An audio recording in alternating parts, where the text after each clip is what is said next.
사모님, 저기, 정말 진심이세요?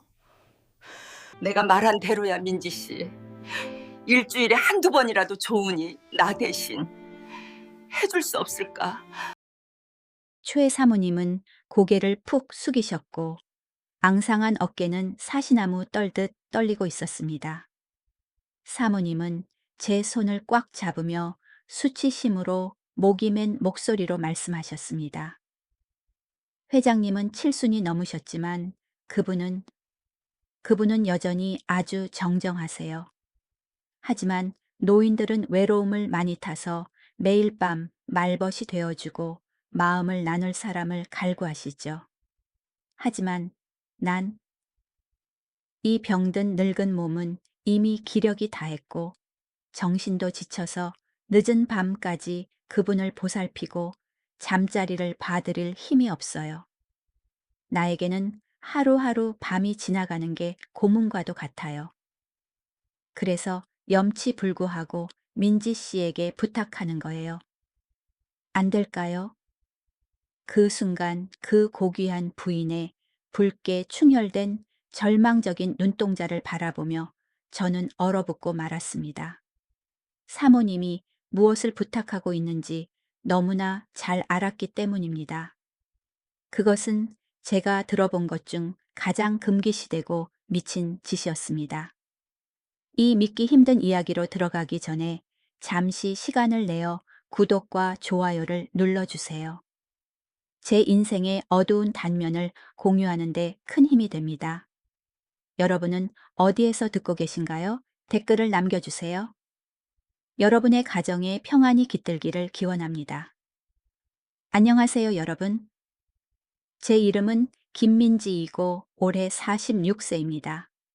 현재 저는 서울 한남동의 한 재벌계에서 입주 가정부로 일하고 있습니다. 이 저택에서의 제 삶은 그 운명의 날이 오기 전까지는 아주 평화로웠습니다.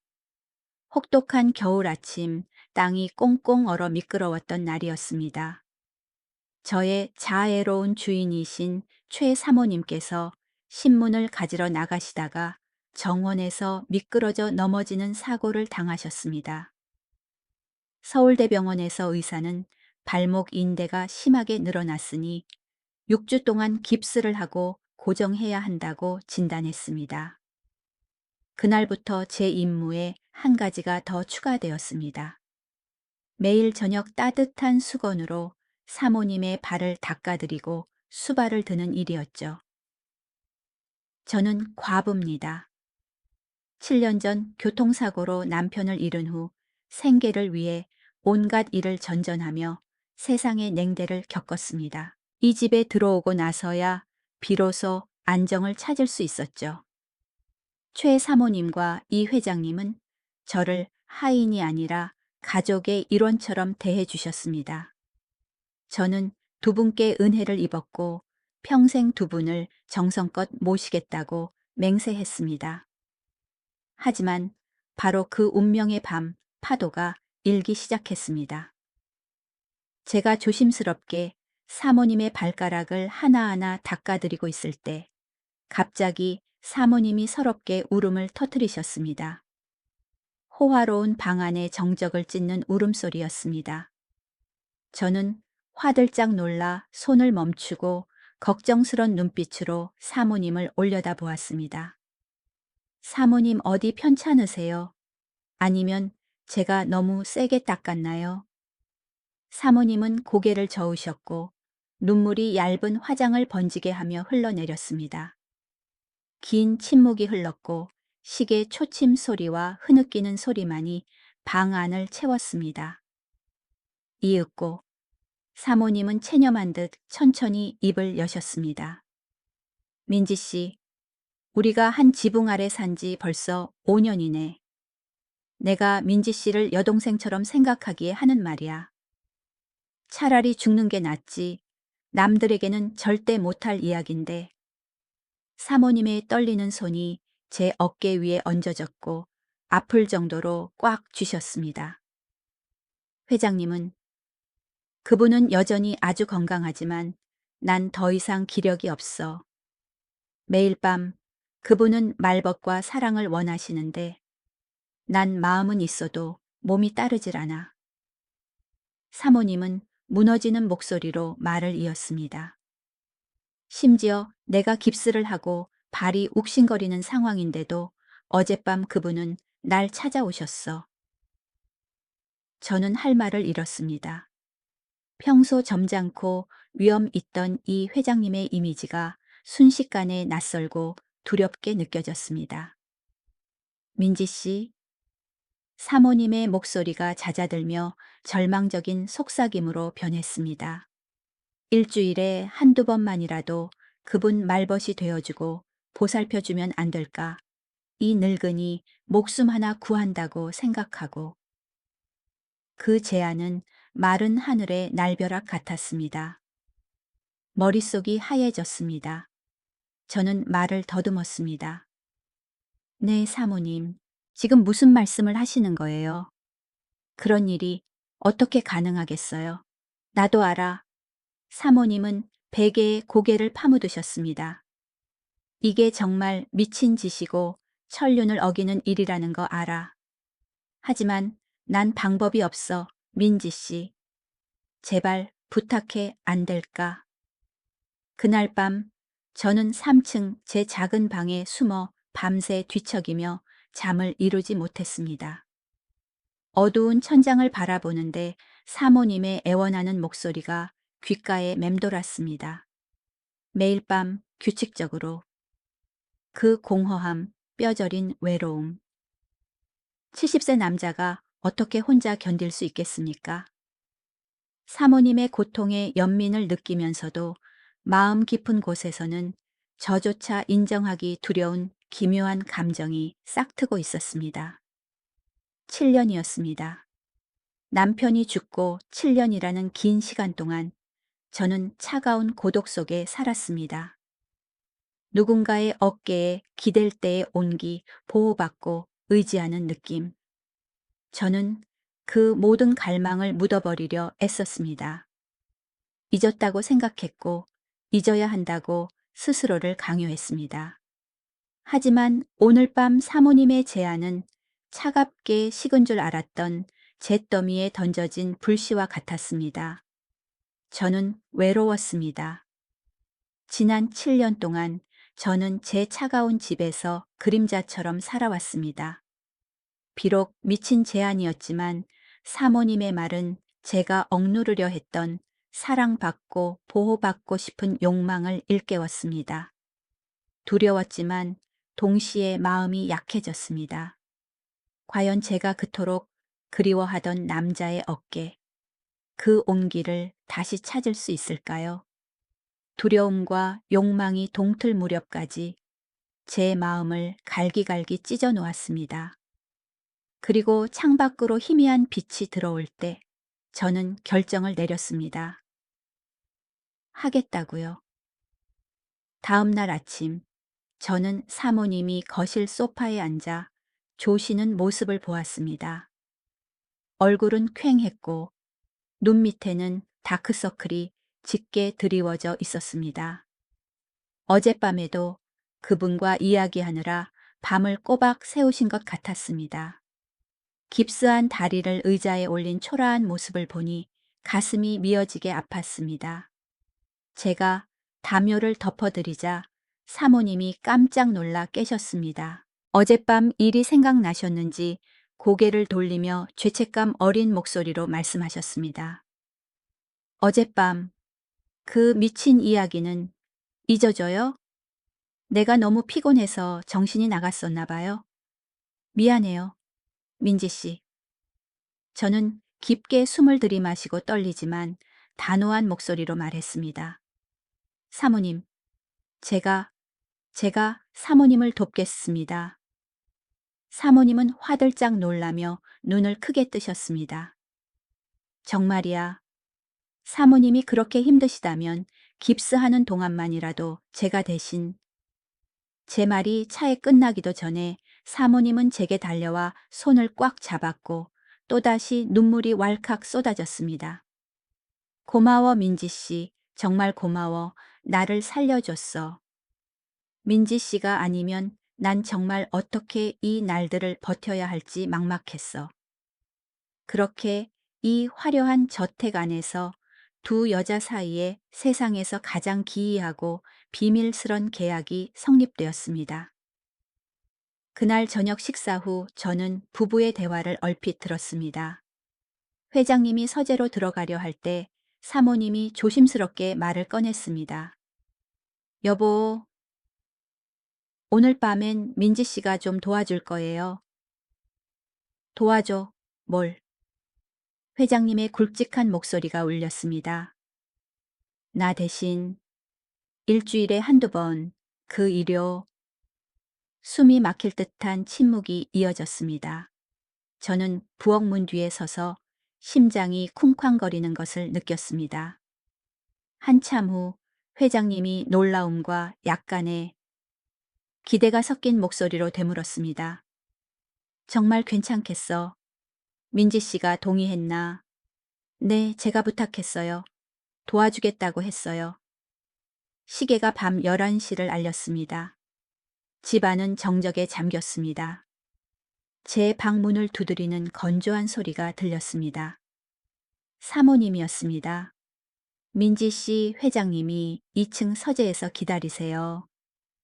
사모님은 제 눈을 똑바로 쳐다보지 못하고 말씀하셨습니다. 정말 미안해요. 저는 고개를 끄덕이고 천천히 나무 계단을 내려갔습니다. 발걸음 하나하나가 납덩이를 매단 듯 무거웠고 손바닥은 식은 땀으로 젖어 있었습니다. 내가 지금 무슨 짓을 하고 있는 거지? 이건 희생인가 아니면 타락인가?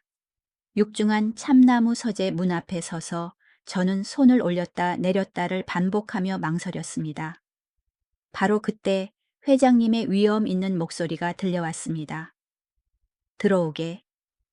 저는 떨리는 손으로 문을 밀었습니다. 방 안에는 오래된 책 냄새와 은은한 남성 향수 냄새가 가득했습니다. 이 회장님은 은은한 조명 아래 앉아 계셨습니다. 70세라는 나이에도 믿기 힘들 만큼 중후한 멋이 풍겼습니다. 그가 천천히 일어나 저에게 다가왔습니다. 민지 씨, 집사람한테 들었어. 정말 괜찮겠나? 네, 회장님. 제 목소리는 모기 소리처럼 작았습니다. 그가 천천히 다가오며 거리가 좁혀졌습니다.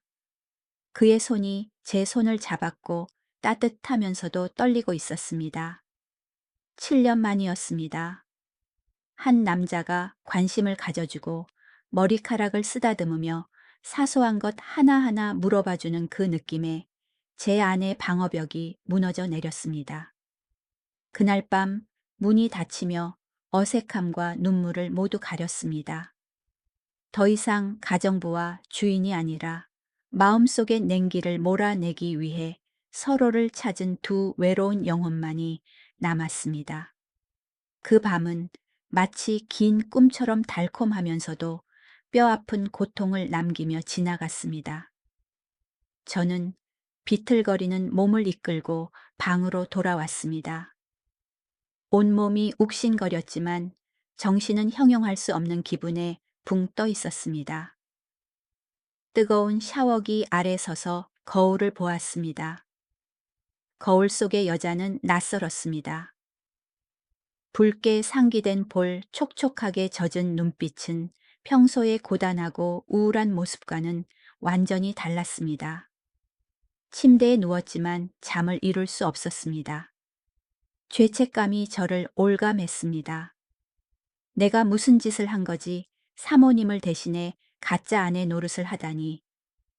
하지만 마음 깊은 곳에서는 오늘 밤 비로소 진짜 여자가 된 것 같은 기분을 느꼈다는 걸 부정할 수 없었습니다.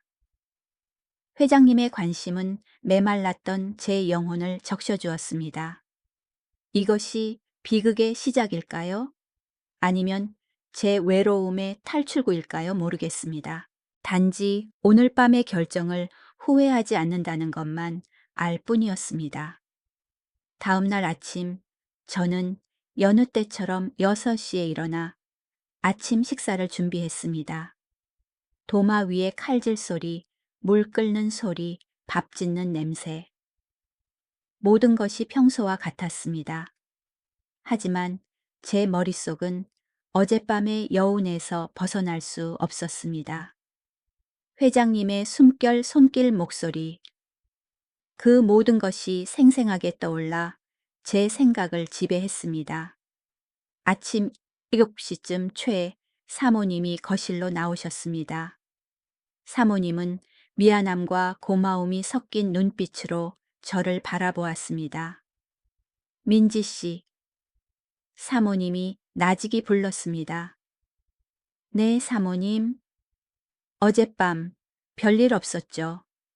저는 고개를 끄덕이며 최대한 태연한 표정을 지으려 애썼습니다. 사모님이 안도의 한숨을 내쉬는 게 보였습니다. 고마워요. 정말 고마워요, 민지 씨. 그날부터 제 인생은 공식적으로 2개로 쪼개졌습니다. 낮에는 성실하고 부지런한 가정부 김민지였고, 밤에는 그 신분을 벗어던지고 사모님의 그림자가 되어 어둠 속에서 주인을 따뜻하게 해주는 여자가 되었습니다. 일주일에 2~3번 사모님이 일찍 잠자리에 들거나 외출하실 때면 저는 떨리는 가슴을 안고 그 방으로 들어갔습니다. 한 달이 지났습니다. 사모님은 깁스를 풀었습니다. 의사는 회복 경과가 아주 좋다고 했습니다. 이제 괜찮아요, 민지 씨. 그동안 정말 고생 많았어. 사모님은 제 손을 잡았고 얼굴에는 다시 환한 미소가 번졌습니다. 그런데 가장 기이한 일이 벌어졌습니다. 사모님이 건강을 되찾으셨음에도 불구하고 우리 사이의 비밀 협정은 끝나지 않았습니다. 저와 회장님의 관계는 끊기 힘든 습관처럼 계속되었습니다. 사모님은 말리지 않았고 오히려 전보다 훨씬 편안해 보이셨습니다. 민지 씨 덕분에 다시 사는 기분이야. 이제 아내로서의 의무에 짓눌리지 않고 온전히 내 취미인 그림 그리는데 시간을 쓸 수 있게 됐어. 사모님은 눈을 반짝이며 말했습니다. 초의 사모님은 본래 재능 있는 화가였지만 가정을 위해 오랫동안 붓을 놓으셨던 분입니다. 이제 아내 노르의 짐을 덜게 되자 2층 화실에서 색채의 세계에 빠져 지내셨습니다. 이 집 안에는 믿기 힘들 정도로 기묘한 균형이 잡혔습니다. 회장님, 사모님, 그리고 저, 우리 셋 모두 각자의 역할에 만족하는 듯 했습니다. 2달, 그리고 3달이 지났습니다. 저는 회장님의 다정함에 점점 익숙해졌고 7년 동안 외로웠던 제 심장도 서서히 따뜻해졌습니다. 이것이 잘못되고 뒤틀린 관계라는 것을 압니다. 언젠가는 끝나야 한다는 것도 압니다. 하지만 지금 당장은 이 온기를 조금 더 붙잡고 싶다는 욕심이 났습니다. 봄이 왔습니다. 겨울의 찬바람이 사라지고 한남동 정원 곳곳에 따스한 햇살과 동백꽃 향기가 퍼졌습니다. 어느 날 오후 저녁 준비를 하고 있는데 집 안 분위기가 평소와 다르게 들떴습니다. 회장님은 거실에 앉아 보기 드문 환한 표정을 짓고 계셨고 사모님도 화실에서 내려와 웃음이 끊이질 않았습니다. 도연이가 곧 귀국한다네. 제가 김치찌개를 식탁에 올릴 때 회장님이 알리셨습니다. 제 손이 순간 멈칫했습니다. 이도현. 이름은 많이 들었지만 한 번도 본 적 없는 분이었습니다. 주인 부부의 외아들로 지난 5년 동안 런던에서 유학하며 박사 과정을 밟고 있다고 했습니다. 정말요? 정말 오랜만이네요. 사모님은 눈시울을 붉혔습니다. 드디어 우리 아들이 오는구나. 박사 학위는 마쳤어. 마음에 드는 아파트를 구할 때까지 몇 달간 여기서 지낼 거야. 세상에 벌써 5년이라니. 사모님은 벅찬 행복감에 목이 메었습니다. 저는 부엌으로 돌아와 그릇을 더 챙기며 막연한 불안감을 느꼈습니다. 아드님이 집에 온다니 이 제4의 인물의 등장이 우리가 유지하고 있는 이 위태로운 균형을 깨뜨리지는 않을까. 며칠 후 햇살 가득한 토요일 오후에 도연 씨가 도착했습니다. 초인종 소리가 요란하게 울리고 시끌벅적한 웃음소리가 뒤따랐습니다. 저는 급히 옷매무새를 다듬고 1층으로 내려갔습니다. 화려한 거실 한가운데서 사모님이 키가 큰 남자를 끌어안고 계셨습니다. 그 사람이 뒤돌아보았을 때 제 심장이 덜컥 내려앉는 것 같았습니다. 지적이고 훤칠한 얼굴 지식인의 세련미가 흐르면서도 친근함을 잃지 않은 모습이었습니다. 그는 심플한 흰색 셔츠 차림에 정장 재킷을 손에 들고 환하게 웃고 있었습니다. 도현아, 이분은 우리 집 살림을 맡아주시는 민지 씨야. 지난 5년 동안 엄마 아빠를 많이 도와주셨어. 사모님이 소개했습니다. 남자가 저를 돌아보았습니다. 우리 눈이 마주친 순간 전류가 등골을 타고 흐르는 듯 했습니다. 이 느낌. 너무나 가슴 아플 정도로 익숙하면서도 놀라울 정도로 낯설었습니다. 저는 분명 이 눈빛을 어디선가 본 적이 있다고 확신했습니다. 안녕하세요. 부모님을 돌봐주셔서 감사합니다. 도연 씨는 정중하게 고개를 숙였고 입가에는 여전히 미소를 머금고 있었습니다. 그날 저녁 식탁에는 네 사람이 앉았습니다. 5년 만에 처음으로 가족이 완전체가 된 듯 했습니다. 사모님은 저도 가족이나 다름없다며 굳이 함께 앉아 먹자고 하셨습니다. 민지 씨 요리 솜씨 정말 대단하시네요. 도현 씨는 식사하며 감탄했습니다. 런던에 있는 5년 내내 이 맛이 미치도록 그리웠어요. 과찬이십니다. 도련님. 저는 밥그릇에 코를 박듯 고개를 숙이고 대답했습니다. 도연 씨는 제 상상보다 훨씬 친절하고 소탈했습니다. 재벌가 도련님의 오만함 따위는 조금도 찾아볼 수 없었습니다. 학비를 벌기 위해 카페에서 아르바이트 했던 이야기 타지에서 스스로 생활했던 이야기를 들으며 저는 그에게 존경심마저 들었습니다. 그 후 며칠 동안 도연 씨는 일찍 일어나는 편이었습니다. 저도 6시에 일어나는 습관이 있어 우연히 부엌은 우리 둘의 만남의 장소가 되었습니다. 민지 씨도 일찍 일어나시네요. 어느 날 아침 도현 씨가 부엌으로 들어왔습니다. 은은한 면도 크림 향이 기분 좋게 풍겼습니다. 습관이 되어서요. 커피 드시겠어요? 제가 할게요. 민지 씨는 하던 일 하세요. 그는 소매를 걷어붙이고 능숙하게 에스프레소를 내렸습니다. 저 대학생 때 바리스타 했었거든요. 도련님이 아르바이트까지 하셨어요. 제가 무심코 물었습니다. 도연 씨는 순박하게 웃으며 말했습니다. 제 돈은 제가 벌어 써야죠. 부모님께 언제까지 손 벌리고 살 순 없잖아요. 그 대답은 저로 하여금 이 젊은 청년에게 더욱 호감을 느끼게 했습니다. 민지 씨, 어디 사세요? 저는 여기 머물러요. 3층 작은 방에서요.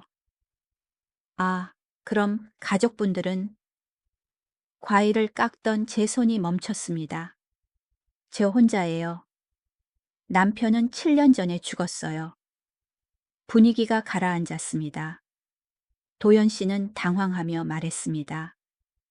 죄송합니다. 제가 괜한 걸 여쭤봤네요. 괜찮습니다. 매일 아침 짧은 대화가 이어졌습니다. 우리는 날씨 음식 사소한 일상에 대해 이야기했습니다.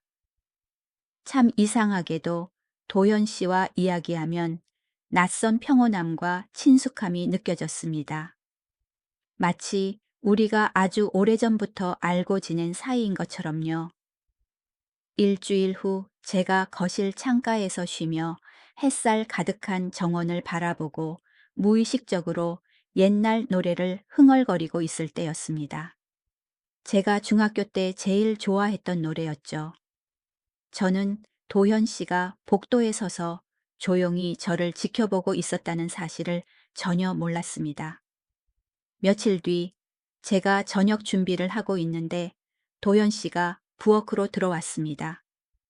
평소와 달리 진지한 표정이었습니다. 민지 씨, 네, 도련님, 뭐 필요하세요? 혹시 왼손잡이세요? 저는 손에 든 칼을 보고 놀라 쳐다봤습니다. 네, 어릴 때부터 왼손잡이였어요. 무슨 일 있으세요? 도연 씨는 깊은 숨을 들이쉬더니 떨리는 목소리로 말했습니다. 혹시 학창시절 이름도 김민지였나요? 서울 중학교 나오셨어요? 손에 들고 있던 칼이 도마 위로 탁 하고 떨어졌습니다. 심장이 쿵쿵 뛰었습니다. 왜 그렇게 구체적으로 묻는 걸까요? 맞는데요. 그건 왜 2학년 8반 5번. 도연 씨가 다가오며 제 눈을 뚫어지게 바라보았습니다. 창가 자리에 앉아서 수업 시간에 항상 몰래 그림 그리던 머릿속이 폭발하는 것 같았습니다. 30년 동안 묻어두었던 기억이 봇물 터지듯 밀려왔습니다. 2학년 8반. 키가 크고 선생님께 혼날 때마다 항상 나서서 저를 감싸주던 반장. 도연. 저도 모르게 이름이 튀어나왔습니다. 네가 반장 이도현. 도현 씨가 고개를 끄덕였습니다. 눈시울이 붉어져 있었습니다. 나야, 민지야, 정말 너 맞구나. 30년. 우리는 동창이었고 30년의 풍파를 겪고 다시 만난 것입니다. 우리는 멍하니 서로를 바라보며 믿을 수 없다는 듯 서 있었습니다. 시간이 멈춘 것 같았습니다. 저는 가정부, 그는 도련님. 운명은 참 짓궂기도 합니다. 세상에, 이게 무슨 일이야? 저는 입을 막고 떨리는 손으로 중얼거렸습니다. 바로 그때 사모님이 들어오셨습니다. 어머, 두 사람 아는 사이야. 저희 중학교 동창이에요. 엄마, 얘가 제 반 친구였어요. 도연 씨가 흥분을 감추지 못하고 설명했습니다. 그날 저녁 식사 자리는 웃음과 회상으로 가득 찼습니다. 회장님과 사모님 모두 이 기묘한 인연에 놀라워하고 즐거워하셨습니다. 하지만 식사가 끝나고 제가 설거지를 하고 있을 때 도연 씨가 다시 부엌으로 들어왔습니다. 그동안 어떻게 지냈어? 그가 낮게 깔린 목소리로 물었습니다. 결혼했었어. 하지만 그 사람은 7년 전에 사고로 떠났고. 나도 그래. 도연 씨가 먼 곳을 응시했습니다. 내 약혼녀도 7년 전 런던에서 교통사고로 세상을 떠났어. 그 이후로 난 연애 같은 건 생각도 안 했어. 같은 상처 같은 상실의 아픔을 가진 두 심장이 이제 이 부엌에서 마주하고 있었습니다. 그 후 며칠 동안 저와 도연 씨의 관계는 급속도로 가까워졌습니다. 주인과 하인이라는 장벽은 청춘의 기억으로 인해 허물어진 듯 했습니다. 어느 오후 도연 씨가 모교를 방문하자고 했습니다. 바람 부는 학교 운동장에 서서 익숙한 복도를 올려다보다가 도연 씨가 갑자기 저를 돌아보았습니다. 민지야, 너 그거 알아? 그때 나 너 좋아했어. 저는 굳어버렸습니다. 네가 창가에서 그림 그리는 모습 보는 게 좋았어. 고백도 못하고 유학을 가게 됐지만 30년 뒤에 운명이 널 우리 집으로 데려올 줄은 몰랐다. 저를 바라보는 도연 씨의 눈빛에는 그리움이 가득했습니다. 제 심장은 지난 7년 동안 느껴보지 못한 불규칙한 박동으로 요동쳤습니다. 그것은 순수하고 맑은 첫사랑의 설렘이었습니다. 하지만 곧바로 두려움과 죄책감이 저를 집어삼켰습니다. 내가 지금 무슨 짓을 하고 있는 거지? 나에게 고백하는 이 남자는 회장님의 아들입니다. 나는 첫사랑의 아버지 곁에 있습니다. 그 적나라하고 끔찍한 진실에 구역질이 날 것 같았습니다. 그날 밤 회장님이 또 서재로 저를 불렀습니다. 민지 씨, 오늘 도연이랑 학교 다녀왔다면서. 평소 자애롭던 그분의 미소가 제 눈에는 갑자기 섬뜩하게 비쳤습니다. 그가 다가와 저를 안았습니다.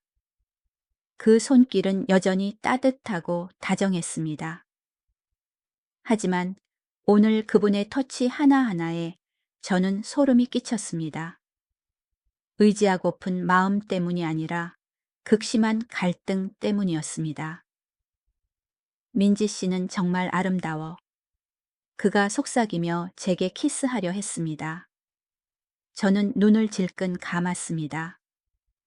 그분의 품 안에서 보호받는 느낌이 들었지만 심장은 누군가 쥐어짜는 듯 아팠습니다. 그가 다정할수록 저는 더 큰 죄책감을 느꼈습니다.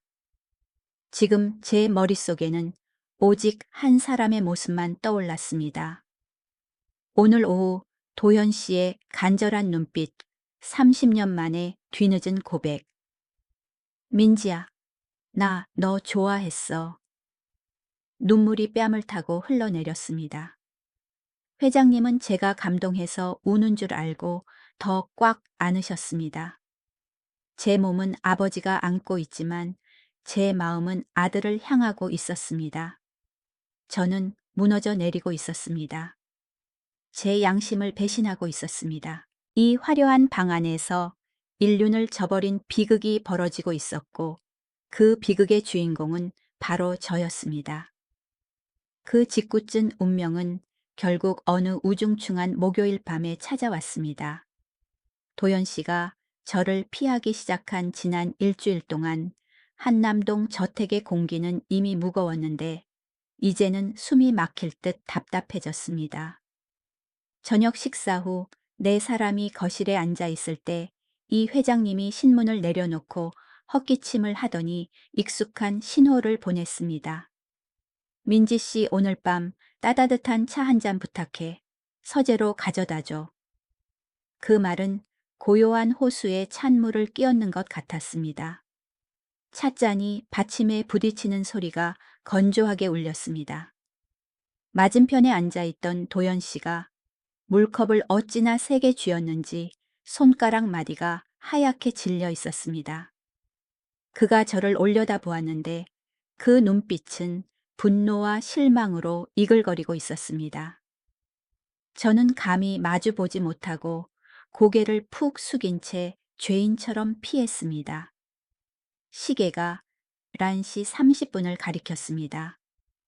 도연 씨가 의심하고 있다는 걸 알면서도 멈춰야 한다고 양심이 비명을 지르는데도 제 발은 불나방처럼 무의식적으로 서재를 향해 걷고 있었습니다.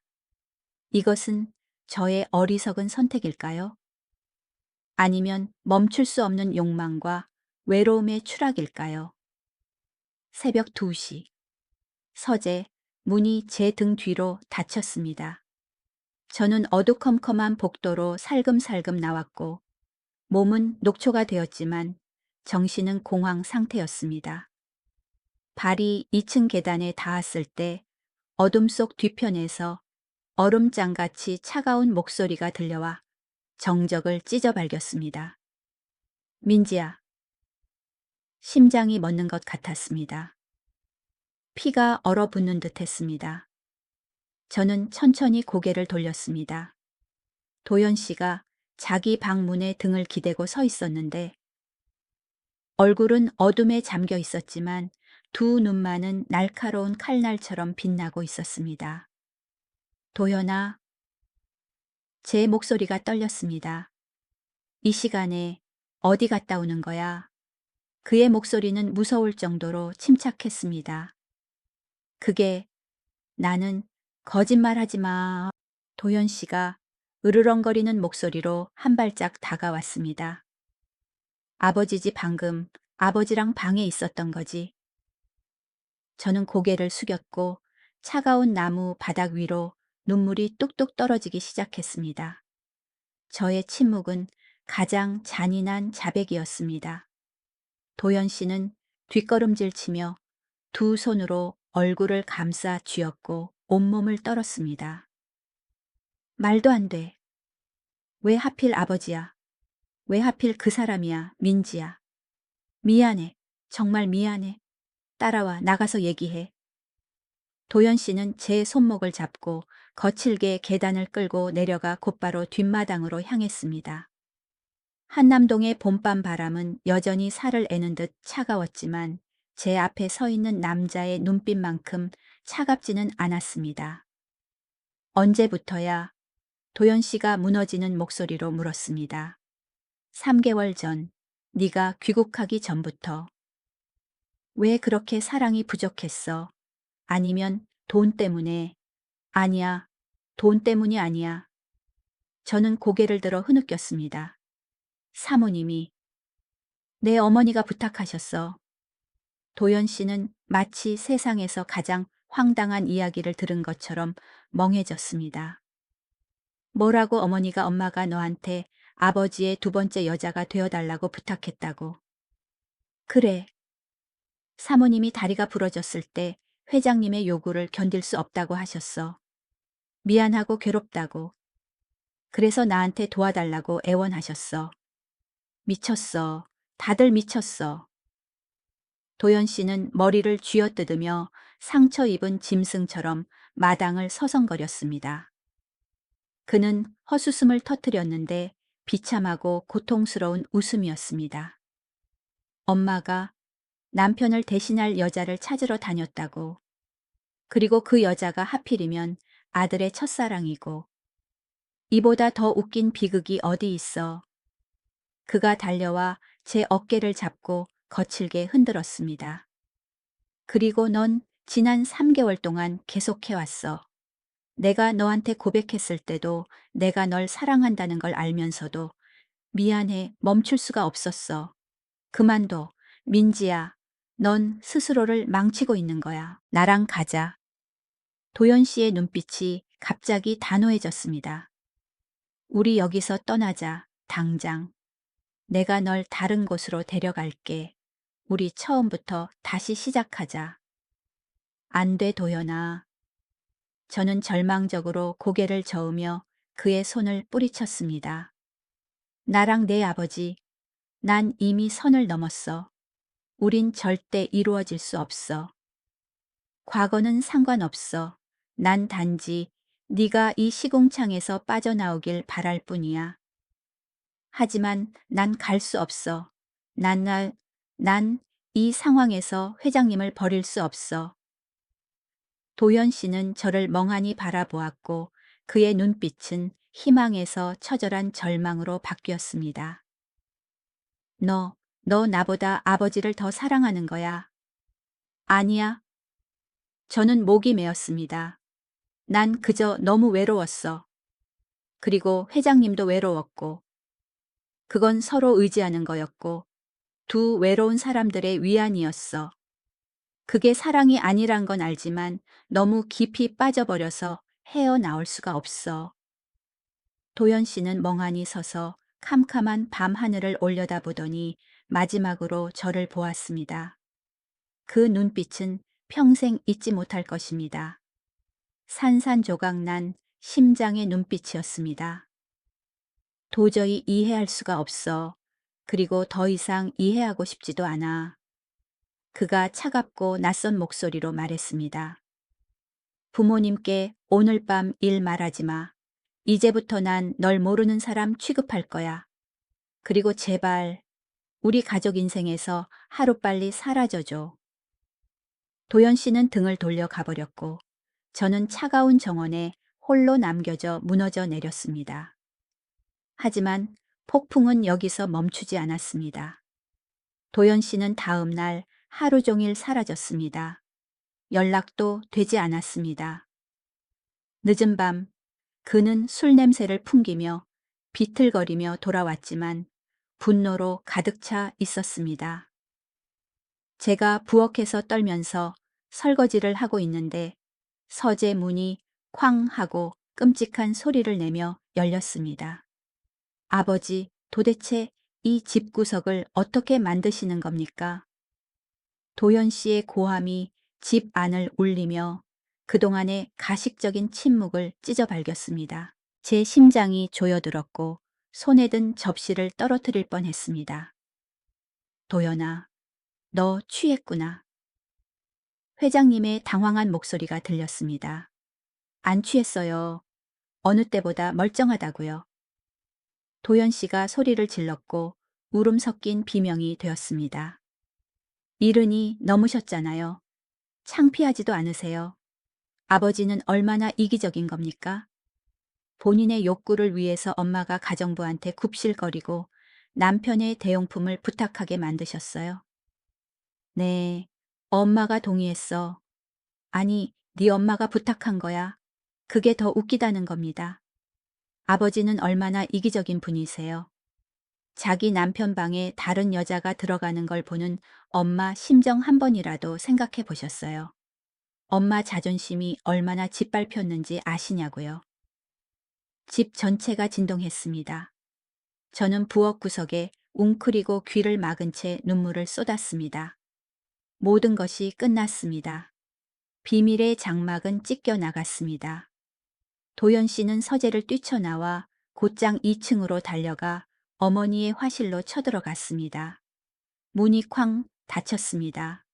그 후 무서운 침묵이 이 화려한 저택을 뒤덮었습니다. 다음 날 아침 집 안 분위기는 초상집처럼 암울했습니다. 아무도 아침을 먹으러 내려오지 않았습니다. 7시 30분이 되자 회장님이 하룻밤 사이에 10년은 늙은 듯한 퀭한 얼굴로 식당으로 내려오셨습니다.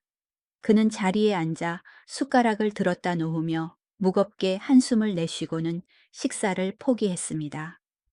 저는 조용히 2층으로 올라가 청소를 했습니다. 화실 앞을 지나는데 흐느끼는 소리가 들렸습니다. 용기를 내어 문을 두드리고 들어갔습니다. 최 사모님이 텅 빈 이젤 앞에 주저앉아 눈이 퉁퉁 붓도록 울고 계셨습니다. 그 어느 때보다 작고 약해 보였습니다. 민지 씨. 사모님이 쉰 목소리로 저를 올려다 보았습니다. 도연이가 다 알았어. 어젯밤 그 아이가 날 보는데 그 눈빛이 실망과 경멸로 가득했어. 나한테 왜 스스로에게 그런 짓을 했냐고 묻더군. 사모님, 죄송합니다. 저는 사모님 옆에 무릎을 꿇고 앙상한 손을 잡았습니다. 모두 제 잘못입니다. 제가 처음부터 거절했어야 했어요. 아니야, 내 잘못이야. 내 이기심과 나약함이 민지 씨를 진흙탕으로 끌어들였어. 그때 화실 문이 열리고 도연 씨가 서 있었습니다. 그는 깨끗한 옷으로 갈아입었고 얼굴에는 여전히 피곤함이 남아 있었지만 차분해져 있었습니다. 그가 천천히 들어왔고 그 다음 행동에 저와 사모님 모두 얼어붙었습니다. 도연 씨가 어머니 맞은편 바닥에 무릎을 꿇었습니다. 어머니, 도연 씨가 고개를 숙이고 목이 맨 소리로 말했습니다. 어젯밤에 소리 지르고 부모님께 막말해서 죄송해요. 그는 고개를 들어 어머니를 보고 저를 보았습니다. 그 눈빛에는 더 이상 분노는 없었고 깊은 슬픔만이 남아 있었습니다. 하지만 이건 잘못됐어요. 어머니, 아버지, 그리고 민지 씨도. 우리 모두 다 틀렸어요. 우린 스스로 만든 뒤틀린 연극 속에서 살고 있었던 거예요. 우리 세 사람, 아내, 아들, 그리고 정부. 은 차가운 마룻바닥에 무릎을 꿇고 가장 적나라하고 고통스러운 진실을 마주했습니다. 아무도 더 이상 말하지 않았고 억눌린 울음소리만이 울려 퍼지며 종말을 혹은 어쩌면 고통스러운 해방의 시작을 알리고 있었습니다. 그 폭풍우 치던 밤 이후 한남동 저택은 무서운 침묵에 잠겼습니다. 웃음소리도 따뜻한 식사 시간도 사라지고 어색함과 서로를 피하는 시선만이 남았습니다. 도연 씨는 변했습니다.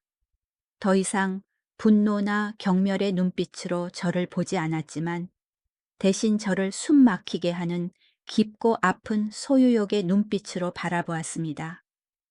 저는 더 이상 이곳에 한순간도 머물 수 없다는 것을 알았습니다. 짐을 싸기로 결심했습니다. 그날 저녁 3층 작은 방에서 낡은 옷가지들을 가방에 챙겨 넣고 있을 때 문이 벌컥 열렸습니다. 도연 씨가 들어왔는데 단호하지만 절망 어린 표정이었습니다. 너 어디 가려고? 모르겠어. 어디든 여기만 아니면 돼. 저는 손을 멈추지 않고 짐을 싸며 대답했습니다. 도연 씨가 성큼 다가와 문을 쾅 닫고 잠가버렸습니다. 건조한 철컥 소리에 저는 깜짝 놀랐습니다. 그가 달려들어 저를 책상 모서리로 몰아붙였습니다. 도연 씨는 제 어깨를 꽉 잡았고 눈은 절망과 뒤섞인 불길로 타올랐습니다. 그는 해명을 요구하듯 제 눈을 깊이 들여다 보았습니다. 민지야, 나랑 같이 가. 나 진심이야. 널 사랑해. 과거는 상관없어. 안 돼, 도연아. 제발 정신 차려. 왜 안 돼? 그의 목소리가 광기와 뒤섞여 갈라졌습니다. 아버지는 늙었어. 이 모든 재산, 이 집 그룹. 조만간 다 내 거야. 내가 다 상속받을 거라고. 그러니까 너도 내 거야. 왜 이해를 못해? 짝, 날카로운 소리가 울려 퍼지며 답답한 공기를 갈랐습니다. 제 손바닥이 얼얼했고 부들부들 떨렸습니다. 도연 씨는 멍하니 붉게 물든 뺨을 감싸 쥐고 믿을 수 없다는 듯 저를 쳐다보았습니다. 너 방금 뭐라고 했어? 제가 소리쳤고 봇물 터지듯 눈물이 쏟아졌습니다. 내 거라고 난 물건이 아니야. 네, 아버지. 유언장에 있는 재산 목록이 아니라고. 난 김민지야. 난 살과 피가 있는 인간이고 46살이고 한때 누군가의 아내였고 남편을 잃은 사람이야. 나도 감정이 있고 자존심이 있어. 저는 울먹이며 그의 멱살을 잡고 소리쳤습니다. 내가 비록 잘못을 저질렀고 타락했지만 부자지간에 서로 양도하는 물건 따위가 아니란 말이야. 난 누구의 소유도 아니야. 나가, 당장 나가. 도연 씨는 뒷걸음질 쳤고 눈동자가 심하게 흔들렸습니다. 아마 그 뺨 한 대가 그의 자존심과 이성을 깨운 것 같았습니다. 민지야, 난 그런 뜻이. 당장 나가. 그는 기어들어가듯 사과하고는 등을 돌려 도망쳤습니다. 저는 차가운 바닥에 주저앉아 엉엉 소리내어 울었습니다. 그 고통스러운 순간에 떠나야겠다는 제 결심은 그 어느 때보다 확고해졌습니다. 사모님의 대용품도 회장님의 그림자도 도연 씨의 전리품도 되지 않을 것입니다. 다음 날 아침 서울 하늘은 회색빛이었습니다. 저는 조촐한 짐 가방 2개를 들고 아래층으로 내려갔습니다. 최 사모님이 밤새 울어 퉁퉁 부은 눈으로 거실에 서 계셨습니다. 손에는 두툼한 봉투가 들려 있었습니다. 민지 씨, 가지마. 미안해. 사모님은 흐느끼며 봉투를 제 손에 쥐어주려 했습니다. 이거 받아줘. 내가 보상하는 셈치고. 저는 부드럽게 사모님의 손을 밀어냈습니다. 사모님, 전 가야 해요. 제가 받은 월급으로 충분합니다. 지난 5년 동안 저를 거둬주셔서 감사했습니다. 부디 건강하세요. 그때 서재 문이 열렸습니다. 회장님이 전례 없이 흐트러진 모습으로 나오셨습니다. 그는 후회로 가득 찬 무거운 눈빛으로 저를 보았습니다. 민지 씨, 미안하네. 이 늙은이의 탐욕과 이기심이 자네 인생을 망쳤어. 저는 엷은 미소를 지으며 고개를 저었습니다. 아닙니다, 회장님. 제가 자발적으로 선택한 일이었습니다. 다시 여자로서 사랑받는 느낌을 알게 해주셔서 감사합니다. 하지만 이제 저는 제 인생을 살아야 할 때입니다. 계단 위에서 도연 씨가 내려왔습니다. 뺨에는 여전히 붉은 손자국이 선명했습니다. 그는 저를 바라보았는데 그 눈빛은 애절했지만 한결 평온해져 있었습니다. 민지야, 도현아. 저는 그의 눈을 똑바로 바라보며 미소 지었습니다. 옛 친구로서의 미소였습니다. 정말 좋은 여자 만나. 부모님 잘 모시고. 그리고 부탁인데 부모님 용서하고 화해해. 나 때문에 가족이 깨지게 두지 말게. 저는 마지막으로 인사를 하고 미련 없이 무거운 나무 문을 열고 나갔습니다. 겨울바람이 얼굴을 때렸지만 이상하게도 마음은 더없이 따뜻하고 가벼웠습니다. 저는 한남동 부촌의 언덕길을 걸으며 뒤도 돌아보지 않고 교회로 향하는 버스에 몸을 실었습니다. 저는 분당의 한 조용한 위성도시로 이사했고 점잖은 노교수 부부의 가정부로 들어갔습니다. 제 삶은 본래의 궤도로 돌아왔습니다. 평온하고 단순하지만 마음 편한 삶으로요. 1년 후 다시 겨울이 왔습니다. 창밖에는 눈이 하얗게 내리기 시작했습니다. 휴대폰 진동이 울렸습니다. 낯선 번호였지만 누군지 알 수 있었습니다. 민지야, 잘 지내지? 나 지금 초등학교 선생님이랑 만나고 있어. 아주 착한 사람이야. 아버지는 심리 치료를 받으셨고 정신과 상담도 받으셔서 건강이 많이 좋아지셨어. 더 이상 예전 같지 않아. 어머니는 다음 주에 개인전을 여셔. 다시 붓을 잡으셨거든. 다리도 완전히 나으셔서 산책도 자주 다니셔. 우리 가족은 다시 평화를 찾았어. 다 내 덕분이야. 고맙고 미안해. 문자를 읽는데 뜨거운 눈물이 뺨을 타고 흘러내렸지만 입가에는 행복한 미소가 번졌습니다. 그들은 이제 괜찮습니다. 악몽은 지나갔고 모두 각자의 출구를 찾았습니다. 저는 답장을 보냈습니다. 정말 다행이다. 사모님께 축하드린다고 전해줘. 겨울에 산책하실 때 미끄러지지 않는 신발 꼭 신으시라고 하고. 너도 정말 행복해야 해, 이 반장. 저는 휴대폰을 끄고 눈 내리는 밖을 바라보았습니다. 저 김민지 47세. 기묘하고 죄스러웠지만 감정으로 가득 찼던 인생의 한 구간을 지났습니다. 저는 더 이상 두 번째 여자도 어둠 속의 대용품도 아닙니다. 이제 저는 제 자신의 삶을 살고 있습니다. 외롭지만 자유롭고 당당하게요. 제 이야기를 들어주셔서 감사합니다. 저를 비난하고 심판하실 수도 있겠지만 저는 지나간 일들을 후회하지 않습니다. 그 실패들이 저에게 다시 일어서는 법과 제 자신의 가치를 소중히 여기는 법을 가르쳐 주었으니까요. 이 이야기가 여러분의 마음에 닿았다면 좋아요와 구독 버튼을 눌러 채널을 응원해 주세요. 여러분 모두 어떤 상황에 있든 삶의 빛과 진정한 사랑을 찾으시길 기도합니다. 안녕히 계세요. 다음에 또 뵙겠습니다.